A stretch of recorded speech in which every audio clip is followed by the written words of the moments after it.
Hey, it's WTF 2010 Recap Edition.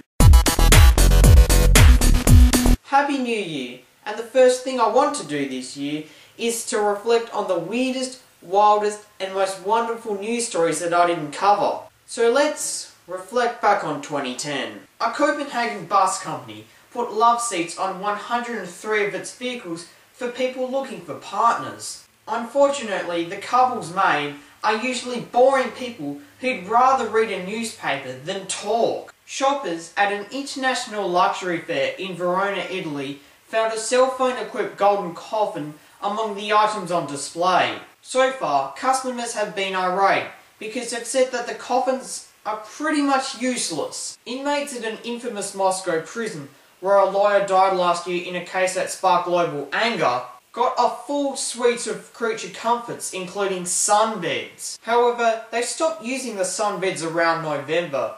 Authorities still have no clue why.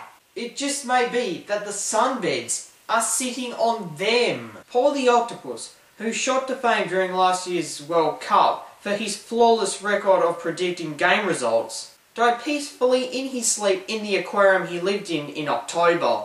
He died because he didn't want to see the Republicans take the House of Reps again. Delhi authorities deployed a contingent of langurs, a large type of monkey. This was to chase away smaller simians from the sporting extravaganza. Well, I wanted monkeys to be in the Commonwealth Games. It would have made it more interesting. I mean, Australia wouldn't win the gold medal for everything if monkeys were in the Commonwealth Games, now would they? A Mozambican prisoner who had been released on parole broke back into jail after discovering life on the outside wasn't all it cracked up to be. He said he also considered etching Brooks was here and then hanging himself, although he found out that had been done before, so he didn't do it. A British church held an unusual ceremony when a vicar blessed the mobile phones of 80 workers in the City of London's financial district. Finally! Mobile phones are getting right!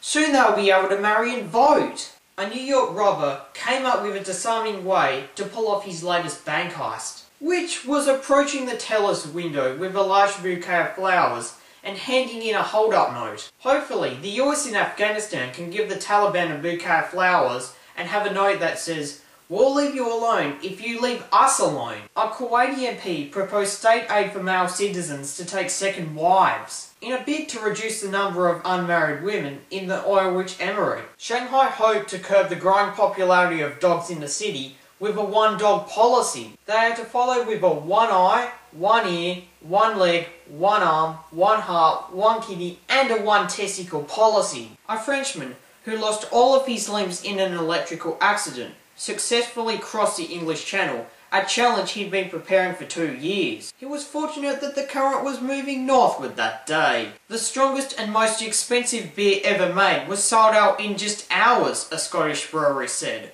as they caused controversy by packaging the bottle inside the bodies of stuffed squirrels and stoats. Of course, the Scots are immune to strong beer, not to mention they're drunk most of the time. So do they care? A British woman sparked an internet hate campaign after she was caught on camera putting a cat in a rubbish bin. She just thought that cats were living rubbish choking the streets. 2 Australian men needed surgery after both being shot in the buttocks during a drinking session to see if it would hurt. And needless to say, it probably did. Mourners of Hong Kong's dead now don't have to visit their bureau site annually. Instead, they can just visit memorial.gov.hk and set up a page free of charge. Possible from non-censored internet. The BBC apologised unreservedly after a radio presenter jokingly announced that the Queen had died. Still, we're all waiting on it.